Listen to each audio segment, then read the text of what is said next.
You're looking for a neighborhood, you want it metro accessible, you want some tree-lined streets, and you want some fancy little fun places to stop by on the weekends for brunch and all that good stuff. Have you thought about Brookland? Hi, welcome back to another Coffee with Coleman. We love to discuss Washington, D.C., business, real estate, all that good stuff. My name is John Coleman. I'm a real estate agent here in Washington, D.C. with the Jason Martin Group. If you like Brookland, I'd hit the like button. If you like hearing about different neighborhoods and topics and things all around residential real estate in DC or whatever it might be, then subscribe. That's what I talk about. So today we're talking about Brookland, a charming neighborhood in Washington, DC, and it's not one that you want to miss if you're considering moving to a different neighborhood. One of the best things about Brookland is its proximity to the metro. That's right, you're just a few steps away from the Red Line, which gets you pretty much anywhere you want to get the city. Downtown, great. You want to go out to Maryland? Great. There's lots of things on the Red Line that make life super easy, and this is a hub for it. Brookland has two main areas for commercial space, which are 12th Street Northeast and Monroe Street. You don't want to miss the delicious pizza over at Minimale or the modern Indian cuisine over at Masala Story. Over on Monroe, you're going to have Busboys and Poets, Brooklyn Pint, and Wardman Wines. You know, if you know me, you'll know I like my dogs. Tip here, if you go get your drink, there's a little candy thing of dog treats. Give one. You have a little fun, dog has a little fun, everybody has a little fun. So if you want to know how locals stay up to date on what's going on in the neighborhood, I recommend subscribing to a couple different things.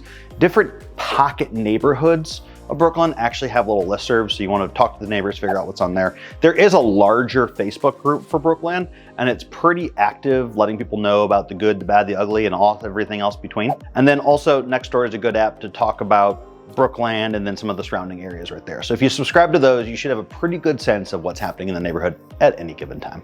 Naturally, if you're thinking about the neighborhood, you might want to know what the prices are, and they vary greatly. I don't know when you're watching this because they can go up, down, usually up, but it's important to stay up to date on what the real prices are. I put a link in the profile below that will bring up all the current listings of houses available in Brookland. Go ahead and click that, search about what's about, and if you have any questions about something, you can let me know. But it's a beautiful neighborhood with standalone homes, and we absolutely adore it because it's big lots, big houses, and it's been very popular for a while now because it's not space you typically get in a DC house. So a couple of my own favorite spots, I've already mentioned Minimale once. It's a Neapolitan pizzeria that's got this like old school oven, and I did a video and an interview with the owner that you should check out. It is an awesome place, and their pizzas are to die for. Another favorite of mine is the Dewdrop Inn. It's a dive bar, and it's right over by the train tracks, so which adds like a really fun ambiance in the entire thing. So you go over there, you grab your drink, you chill out with friends, sometimes they'll have a food truck, you can grab some chips from inside, and if the weather's nice, you can watch the trains rolling up and down and all that stuff, and it's fun for kids, it's fun for adults, and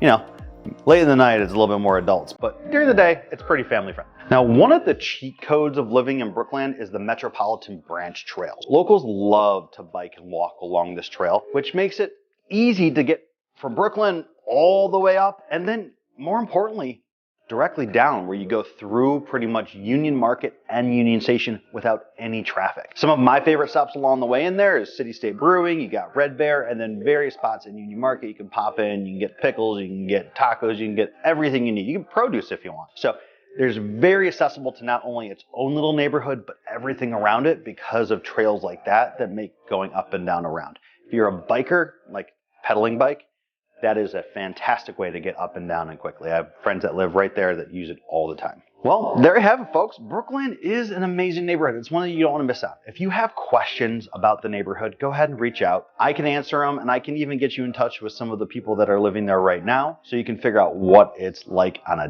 daily basis. And if you want to learn more about Brookland, you want to learn more about DC and other neighborhoods, again, go ahead and subscribe. That way you'll get alerted when I'm putting out these new neighborhood reviews. And lastly, thanks again for stopping by another Coffee with Coleman. Peace.